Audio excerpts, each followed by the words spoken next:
Comisión de Archivos y Gestión Documental del Sistema Nacional de Transparencia, les damos la más cordial bienvenida a este segundo día del evento en conmemoración del Día Internacional de los Archivos 2024, Archivos y Empoderamiento Social, fomentando la participación ciudadana a través del acceso a la información. Agradecemos a quienes nos acompañan en este auditorio Alonso Lujambio y saludamos a quienes nos siguen a través de las redes sociales y el canal de YouTube del INAI.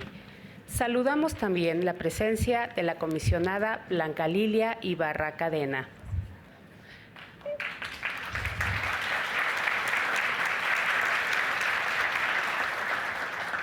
Es un agrado ceder el uso de la voz a Roberto Nava Castro, comisionado presidente del Instituto de Transparencia, Acceso a la Información y Protección de Datos Personales del Estado de Guerrero, quien será el moderador de la conferencia Archivos y Rendición de Cuentas. Adelante, comisionado. Muchas gracias. Muy buenos días, tengan todas y todos bienvenidos a esta conferencia denominada Archivos y Rendición de Cuenta. Bueno, con los que nos han seguido del inicio de estos trabajos, que fue el día de ayer con motivo de la conmemoración del Día Internacional de Archivo, puntualizamos específicamente temas desde la génesis del archivo, desde su importancia, desde la relación con la transparencia, entre otros aspectos como son los retos.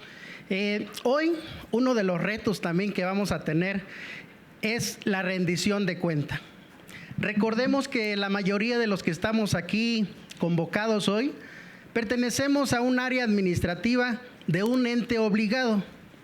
En ese contexto, recordar que por allá, fundamentalmente el cuarto párrafo del artículo 108 de nuestra Constitución Política de los Estados Unidos Mexicanos nos pone literalmente la etiqueta de servidor público.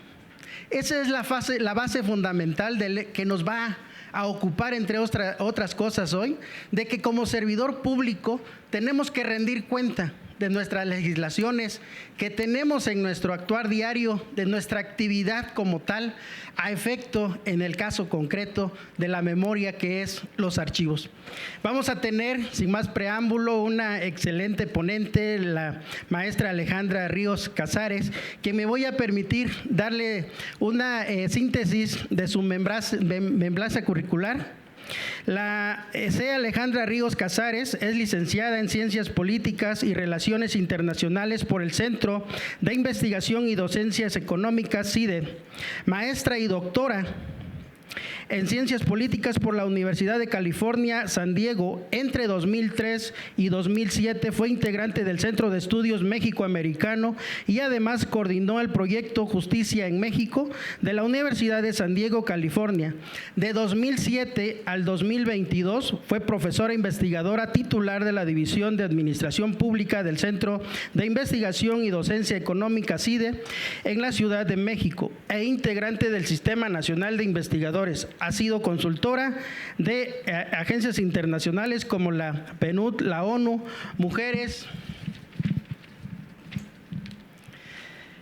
Actualmente se desempeña como directora general adjunto del Desarrollo de Análisis y Indicadores de Estadísticas de Gobierno en el Instituto Nacional de Geografía y Estadística, INEGI. Tiene más de 15 años trabajando sobre las instituciones subnacionales con énfasis en rendición de cuenta.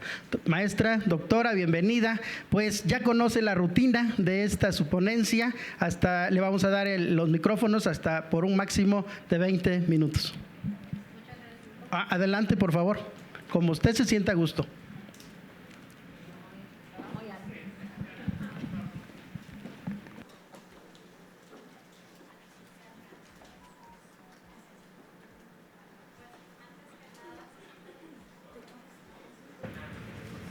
Ahí estoy.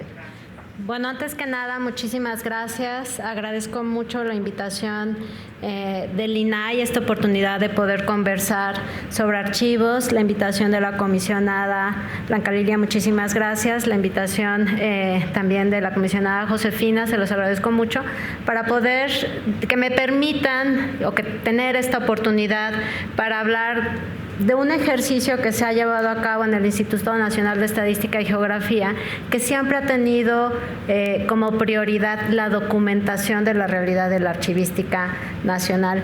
Permítanme hacer nada más algunos apartados introductorios. Hace exactamente 24 años, no podía creer que hayan pasado tantos años ya, pero hace 24 años, estaba interesada en el funcionamiento del Poder Legislativo y empecé una investigación sobre el Senado en la época de Madero. Les prometo que voy a llegar a un punto. Y la única manera de poder entender cómo funcionaba esa legislatura 25 y 26, que fue la legislatura entre 1911 y 1913, era leyendo el diario de debates. Entonces, de la mano del profesor Ignacio Marván, pero sobre todo con la cordialidad del personal del Archivo Histórico del Senado, pues pudimos revisar votaciones, debates, etcétera. 24 años después, cuando me toca revisar, por ejemplo, documentos legislativos del propio Senado mexicano hoy en día, no puedo sino tener esa reflexión de que todas las cosas que permanecen en el debate legislativo. Han pasado más de 120 años entre una experiencia legislativa y la siguiente, pero la lectura de aquel archivo y la lectura de los debates actuales lo que permiten es justamente identificar las cosas que permanecen en ciertos ejercicios de la función pública, porque la representación legislativa también es la función pública. La anécdota viene a cuento un poco para poder hacer una reflexión muy particular que la creo firmemente. La memoria o la revisión de las decisiones del pasado y de la manera como funcionaban, por ejemplo, los legisladores en el pasado, permite entender mucho, proyectar de una manera distinta las decisiones que se toman en el presente. La reflexión es que los archivos, si bien son en muchas ocasiones una ventana abierta al pasado, también lo son de las decisiones que se toman en el presente. Entonces, la ventaja, y se hace la reflexión un poco hacia atrás, era la posibilidad de poder leer la historia de inicios del siglo XX y la posibilidad de leerla actualmente, lo que sucedió ayer o lo que está sucediendo hoy en la mañana. Entonces, los archivos no solamente son memoria, sino también son presente y son una manera distinta de entender el presente. Otra cosa, y fue una lectura que hice el viernes pasado, que me gustaría compartir porque va en el mismo sentido, es una reflexión sobre el acervo archivístico de la Agencia de Naciones Unidas para los Refugiados, la ACNUR. Ahí David Alexander y Charlie Dunmore explicaban que con un acervo de 10 kilómetros lineales de documentos, el archivo de ACNUR permite entender por qué ciertos eventos ocurrieron de determinada manera a partir de la lectura de los testimonios de las personas que fueron desplazadas. Y agregan además de este valor histórico que estos archivos sirven hoy en día para reparar daños a personas que siguen manteniendo una situación de desplazamiento. Daban, por ejemplo, la verificación de las necesidades de protección de iraquíes que originalmente fueron registrados en Siria y después tuvieron que desplazarse hacia Turquía o Jordania. Otra vez, los archivos sí son memoria, pero son memoria que le habla al presente y son además una fuerza viva que se construye con las decisiones que se van tomando día con día y que son documentadas por las diversas instituciones. Pero un archivo no es preservar memoria nada más, ni preservar decisiones sin orden. Eso todos ustedes lo saben y seguramente lo manejan infinitamente mejor que cualquier otra persona. Solamente quiero hacer o poner sobre la mesa una última reflexión y a partir de estas dos, de que los archivos son memoria del presente, espero que eso se entienda, podamos tener esta otra reflexión y con estas dos proyectar hacia los datos que les quiero presentar. La segunda viene de un libro que me parece estupendo que se llama El silencio del archivo, The Silence of the Archive, de David Thomas, Simon Fowler, Valerie Johnson y Ann Gilligan. Y ellos llaman la atención a una decisión crucial que pocas veces tomamos en consideración. En esos procesos de selección de documentos, esas jornadas de valoración, de expurgo, de transferencia, ¿quién toma las decisiones de qué se queda, qué se va? ¿Quién toma las decisiones de qué información es relevante? ¿Quién pondera el valor histórico de esa información? ¿Bajo qué criterios los hace? Si lo piensan bien, si alguien hubiera tomado la decisión de que ciertos documentos legislativos de inicios del siglo XX no se preservaran, probablemente no hubiera sido yo capaz de saber qué fue lo que sucedió con ese Senado maderista. ¿Quién tomó esa decisión? ¿Cómo la tomó en su momento? ¿Quién está tomando esas decisiones ahorita? y cómo las está tomando en este momento. El silencio del archivo no solamente es el silencio de la memoria o el silencio de la historia, es clausurar la posibilidad también de rendición de cuentas. Se valora poco la labor del archivista y de la metodología archivista, pero para mí el punto crucial es el silencio del archivo. No se puede permitir y tiene que estar regulado. ¿Cómo se toman esas decisiones? ¿Cómo se engrosan, digamos, los archivos de trámite? ¿Qué se pasa al archivo de concentración? ¿Qué se pasa al archivo histórico? Ahora, ¿quién supervisa esas decisiones y con qué criterios o que esas decisiones se tomen con criterios técnicos? En este foro me parece que es obvio que esas decisiones son relevantes, pero creo que no está de más recordarlos. Entonces, para los datos que presentaré en un momento, les pido recortar justamente estas premisas.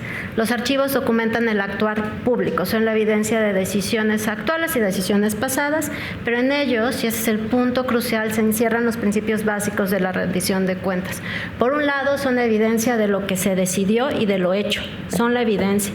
De ahí que se haya empujado desde las reformas a la Constitución la obligación de documentar el actuar público. No hay autoridad que tome una decisión pública que no deba documentarla. Toda decisión pública se documenta sí o sí. Entonces, los archivos son evidencia de lo decidido y de lo hecho. También son la evidencia o la ausencia de una explicación del por qué se tomó esa decisión. Y también son una evidencia de los datos que justifican esas decisiones. Acuérdense que rendición de cuentas implica informar, explicar y justificar las decisiones. Los archivos encierran esa información y por eso son pieza crucial del actuar público y de la rendición de cuentas. Ahora sí, ya empiezo con las cosas de datos y demás. ¿Cuál era el problema? Y creo que esto explica por qué en las decisiones de la legislación en materia de transparencia, y porque estamos hablando de archivos en este foro, es que en todo este largo proceso de construcción de una normatividad y una institucionalidad en materia de transparencia, lo que nos dimos cuenta, toda la comunidad académica, las personas interesadas, organizaciones de la sociedad civil, es que garantizar el acceso a la información pasaba también por comprometernos sobre la calidad de la información. Y entrados en gastos sobre que existiera información. Uno de los grandes problemas que teníamos era la inexistencia de la información. Y en no pocas ocasiones era cierto. No es que no estuviera el documento, es que quién sabe dónde estaba, ¿no? No es que no se hubiera documentado esa decisión, es que quién sabe quién se la quedó. Entonces, preservar la información y la documentación de las decisiones se volvió un punto crucial para que todo ese entramado en materia de transparencia realmente funcionara como estaba pensado. De ahí viene, en buena medida, la lógica de la Ley General de Archivos del 2018, que ustedes conocen muy bien, sobre la que no me voy a meter en nada, pero sobre la que sí quisiera decir que cuando se elaboró los diagnósticos en materia de archivos no eran tantos. De hecho, había un diagnóstico muy importante que hizo el entonces IFAI en el 2007 sobre los archivos de la Administración Pública Federal, pero archivos estatales o municipales fuera de análisis mucho más cualitativos no teníamos esa mirada comprensiva. Entonces, la ley funcionó o la ley se presentó atendiendo una realidad que sabíamos pero que no podíamos fotografiar. No era misterio.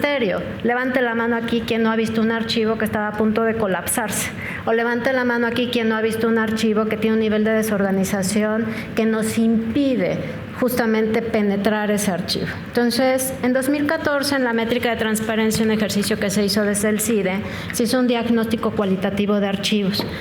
Hicimos como 266 entrevistas y fue un diagnóstico a nivel nacional. Después de ese esfuerzo, que fue muy acotado, no habíamos tenido otra posibilidad. La ley no solamente estructura y homologa las instituciones, los procedimientos, las normas, sino también nos da una pauta para saber qué tipo de información necesitamos conocer en materia de archivos. Doy 3, que son las que voy a presentar. La primera es básicamente que la ley obligó a toda institución pública, y déjenme centrarme aquí en el sector público, a contar con una estructura organizacional básica, a la que llamó Sistema Institucional de Archivos. Esto estaba conformado por una unidad de correspondencia, el archivo de trámite, el archivo de concentración y el archivo histórico.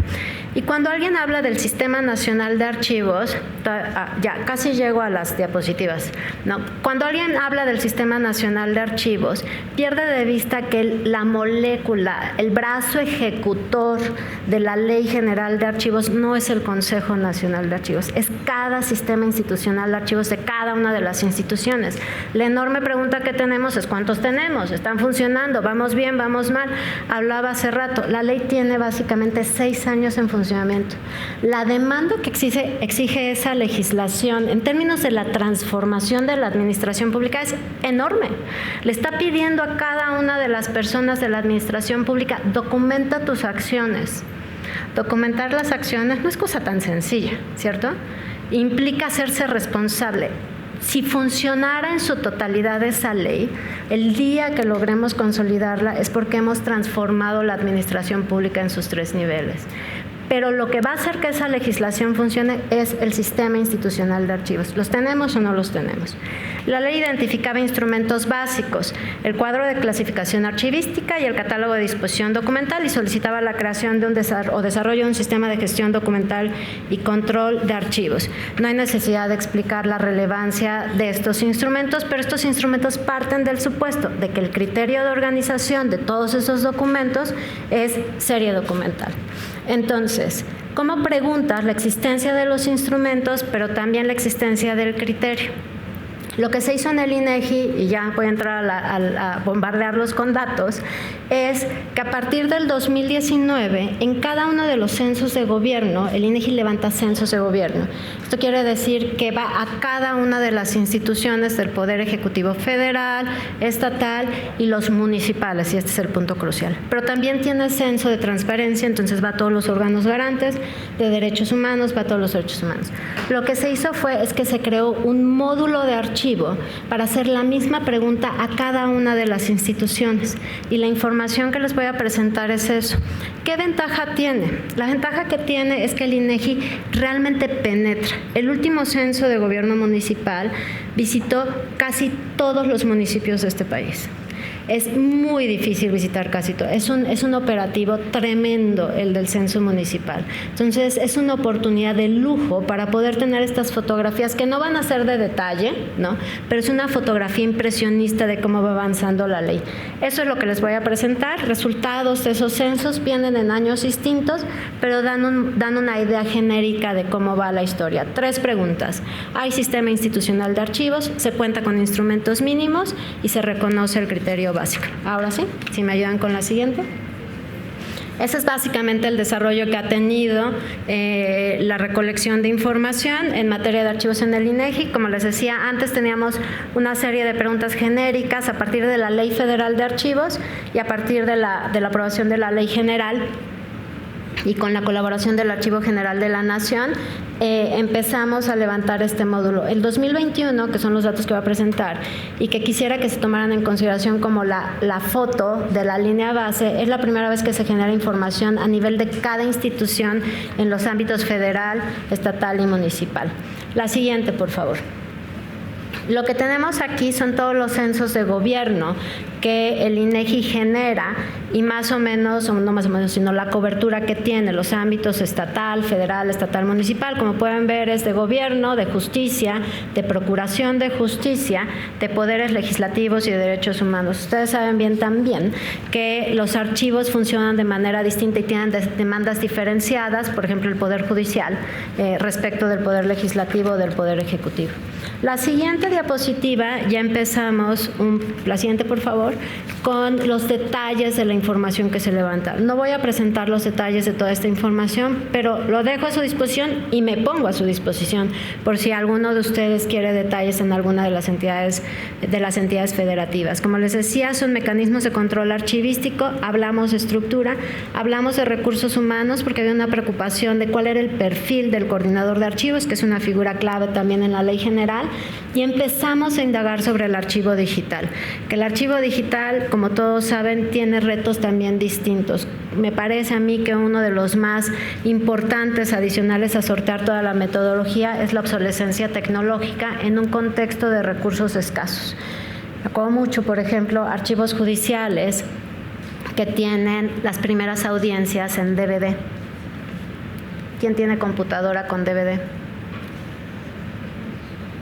Entonces, ¿dónde resguardamos esa información? La obsolescencia tecnológica nos alcanza cada vez más a pasos agigantados. O la tragedia de ciertos archivos legislativos de uno de los estados de la República, que sí existían, pero estaban en floppies de 3,5. Digo, yo sé que muchos de ustedes se acuerdan de un floppy de esos de 3,5. Díganme que sí. Bueno, la siguiente diapositiva es los resultados en 2023, la siguiente, sobre el sistema institucional de archivos de la Administración Pública Federal. El 64.71% de las instituciones de la Administración Pública Federal nos reportan la existencia de archivo de trámite. Al final, platiquemos de lo que pueden ser las incongruencias de estos datos, pero tienen una razón. 62% de archivo de concentración y 56% de unidad de correspondencia. El archivo histórico es un 7%, pero en buena medida porque la Administración Pública Federal pues tiene el vínculo con el Archivo General de la Nación, aunque hay algunas que tienen su propio archivo histórico. ¿Qué pasa cuando vemos esta información por ramo? La siguiente, por favor. Lo que vemos es que el archivo, por ejemplo, de concentración, que es donde empieza a notarse la implementación de ciertas metodologías, instituciones, procesos de valoración, exporto, transferencia, ¿no? Ya empieza a ser mucho menor el porcentaje de instituciones que tienen o que validan o que reconocen la existencia del archivo de concentración. Esto cambia dependiendo del ramo. Por ejemplo, destaca medio ambiente y recursos naturales, trabajo y previsión social, respecto, por ejemplo, del archivo de concentración. Ahora viene la historia en los gobiernos estatales. La siguiente diapositiva. Los porcentajes caen. El archivo de trámite se reconoce en 56% de todas las instituciones estatales. Al ser un agregado, esto mata los detalles y las variaciones estatales, pero ese es el promedio nacional.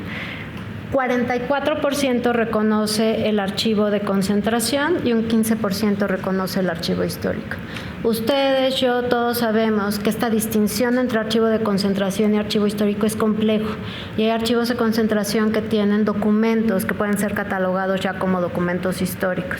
La enorme pregunta es si tienen todos los recursos de conservación que se tienen que tener, pero solamente 56% reconoce archivo de trámite, en promedio. La siguiente diapositiva presenta los resultados desagregados por entidad federativa de lo que sucede con este sistema institucional de archivos con unidad de correspondencia, archivo de trámite y archivo de concentración. Son muchos números, lo reconozco, pero lo que es importante es que no en todos deberíamos de tener 100% en las cuatro instituciones, y en ninguna entidad federativa logramos tener 100% en las 4 instituciones. Muestra que hay un avance por hacer todavía en los gobiernos estatales, que suelen tener mucha más estructura y rigor que los gobiernos municipales. ¿Cómo se ven los gobiernos municipales? La siguiente diapositiva muestra los datos al censo del 2021, los datos al censo del 2023 siguen refinándose mientras hablamos, están ya publicados, algunos están en verificación, pero aquí tenemos que el 32.2% de los municipios contaban con unidad de correspondencia, 60% con archivo de trámite, 48% tenían archivo de concentración y 43% archivo histórico. Otra vez hay una variación tremenda. Hay municipios con archivos históricos espectaculares y hay municipios con archivos muy maltratados en situaciones de riesgo muy importantes.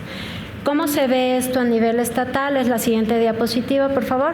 Cómo se mueven las unidades de correspondencia, pueden ser las más frecuentes, y los archivos de concentración. Pero esto da una idea, más que irnos al detalle. La fotografía que quiero transmitirles es que a 6 años de la aprobación de la Ley General de Archivos, la institucionalidad es muy heterogénea. No solamente podemos encontrar diferencias entre estados, sino también entre niveles de gobierno. Entonces, para quien vela, supervisa la implementación de la ley, que no solamente es el Archivo General, sino también todos ustedes, es relevante que este sistema institucional de archivos se afiance, porque reitero, la molécula, el brazo ejecutor de esa ley es este sistema institucional de archivos. Los instrumentos, si me voy rápido, en el caso de los instrumentos, la siguiente diapositiva muestra los mecanismos de control archivístico y gestión documental. estamos un poco arriba de la mitad de las instituciones de la Administración Pública Federal que declaran tener cuadro general de clasificación archivística y catálogo de disposición documental. Esto puede ser, ¿no?, levantar cejas, porque es, no, pero espérate, el archivo general no supervisa y tiene otros datos. Al final, hablemos de cómo se recupera esta información, porque como platicábamos antes de entrar a esta conversación, en muchas ocasiones el proceso de recolectar la información y sus complejidades dice también muchísimo de la propia información que se recolecta. ¿Qué sucede? La siguiente, por favor, con la administración pública estatal. La siguiente.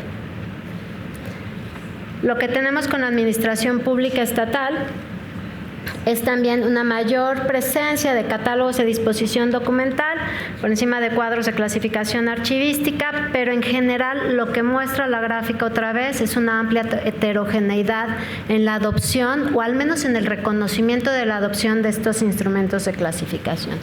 La situación, la siguiente por favor, y la siguiente.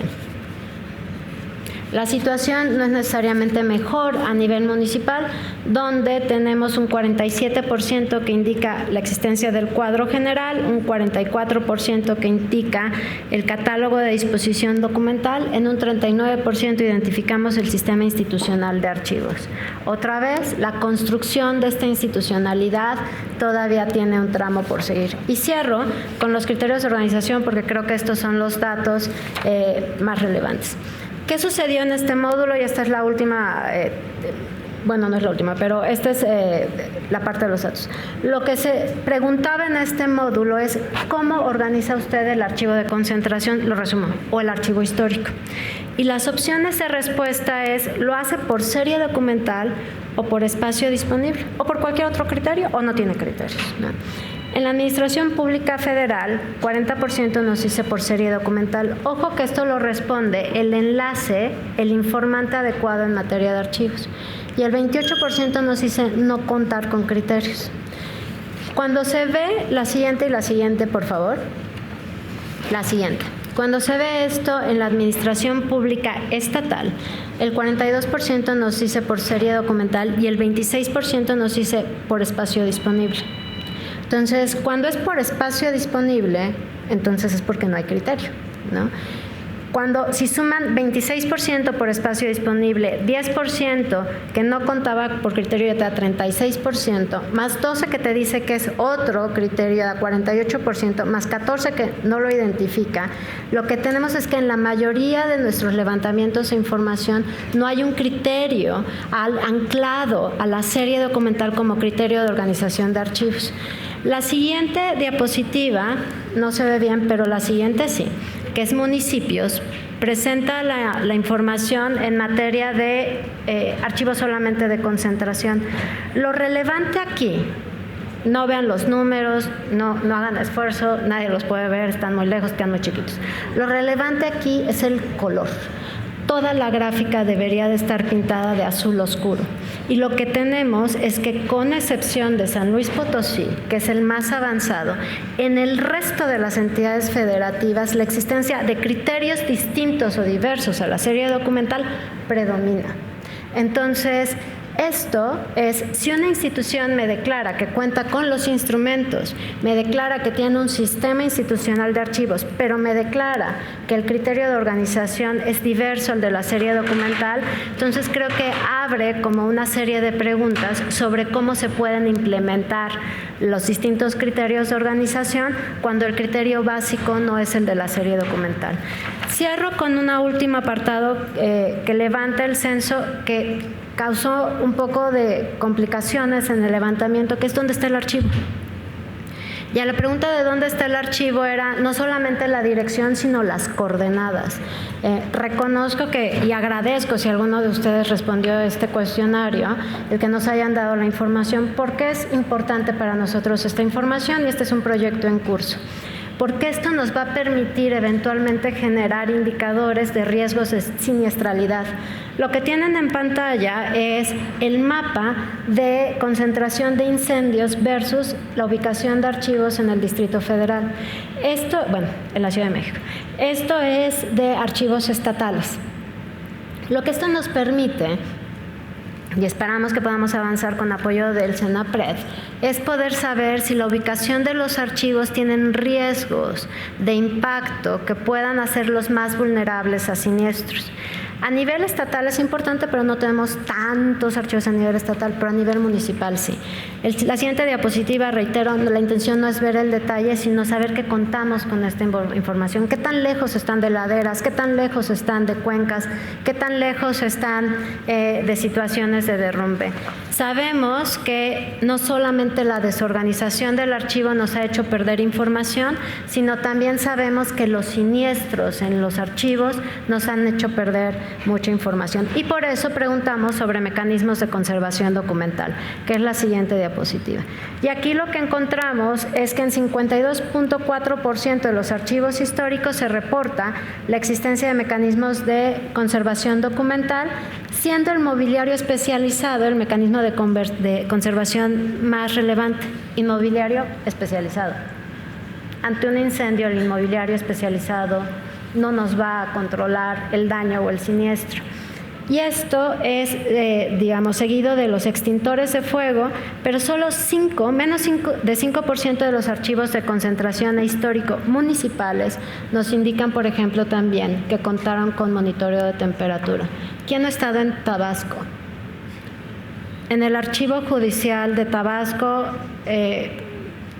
sí, no sé cuánto estaba, pero era una cosa impresionante.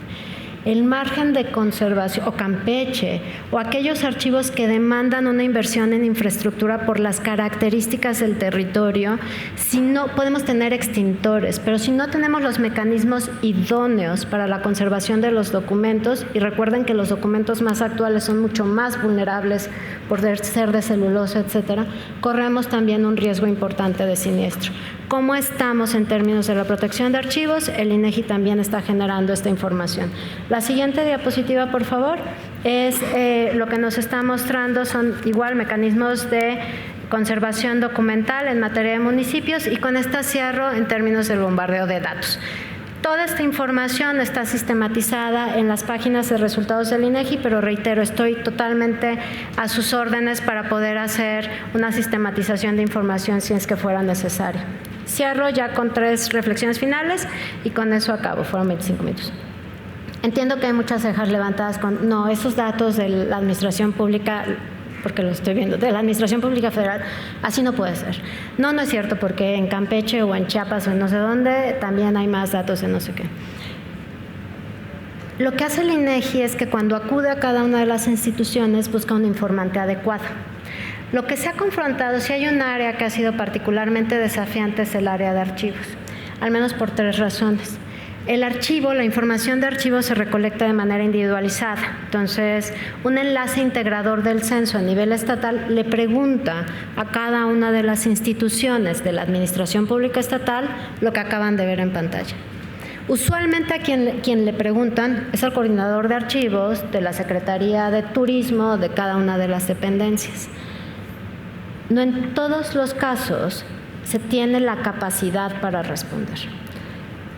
En ocasiones, y esto sucede más en los municipios, y es un llamado de atención para quien vigila, que somos todos, la implementación de la Ley General de Archivos, el conocimiento de conceptos que se encuentran en la ley no está totalmente diseminado, ni está totalmente apropiado. Entonces, parece ser que en la implementación de la ley, conforme bajamos de nivel de gobierno, conforme nos vamos hacia los niveles más locales, se va debilitando la implementación de la ley. Esto, digamos, no es solamente con la ley. Las altas rotaciones a nivel municipal imponen retos tremendos para poder apropiarse de las características de la ley. Los órganos de transparencia tienen testimonios muy finos sobre cómo ha sido un desafío poder entrenar, capacitar, etcétera, a todos los municipios del país en materia de transparencia. El desafío es similar en materia de archivos. Reitero, es una ley que tiene 6 años. Esto nos dice que mantenemos un rezago en la implementación de la ley. Hay avances, pero continúan retos. La información que acabo de presentar lo que nos indica es que necesitamos fortalecer la supervisión y el apoyo para materializar una gestión responsable en la generación y resguardo de la información gubernamental. Solamente terminaría diciendo, que transformar cómo gestionamos, organizamos, resguardamos, respetamos la información gubernamental habla también de la transformación de los gobiernos.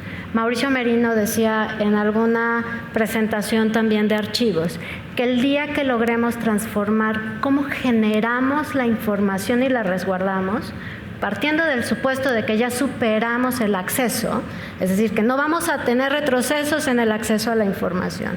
El día que lleguemos a ese estadio es porque estamos hablando de una administración pública distinta. Para mí, no hay indicador más fino de la calidad del gobierno que la situación de sus archivos gubernamentales, de la calidad de la institución que la situación de sus archivos gubernamentales. Tener los archivos organizados, respetar todas estas normatividades, evitar el silencio del archivo, no solamente es algo a lo que aspiraba la ley, sino me parece que es algo a lo que aspiramos todos y todas en este país. Sin archivos es imposible tener efectivos procesos de rendición de cuentas y con la novedad de que sin efectivos procesos de rendición de cuentas no hay democracia que se sostenga. Esa es la relevancia de la ley y es la relevancia de estas fotografías. Gracias.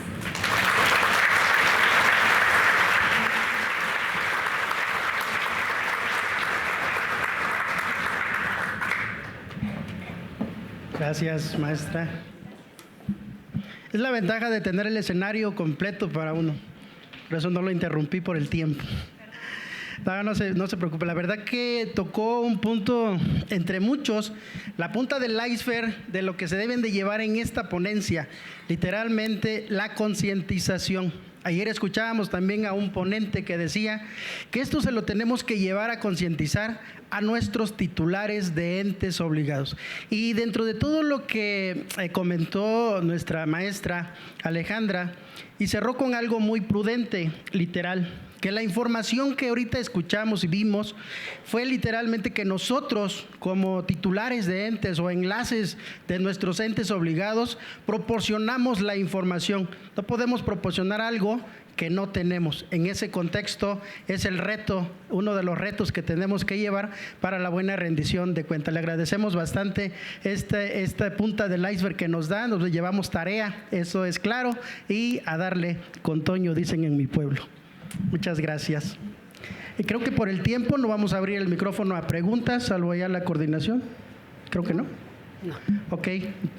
Agradecemos la gentil moderación del comisionado Roberto Navacastro y solicitamos gentilmente a la comisionada Blanca Lilia Ibarra Cadena haga entrega de un reconocimiento a nuestra distinguida conferencista.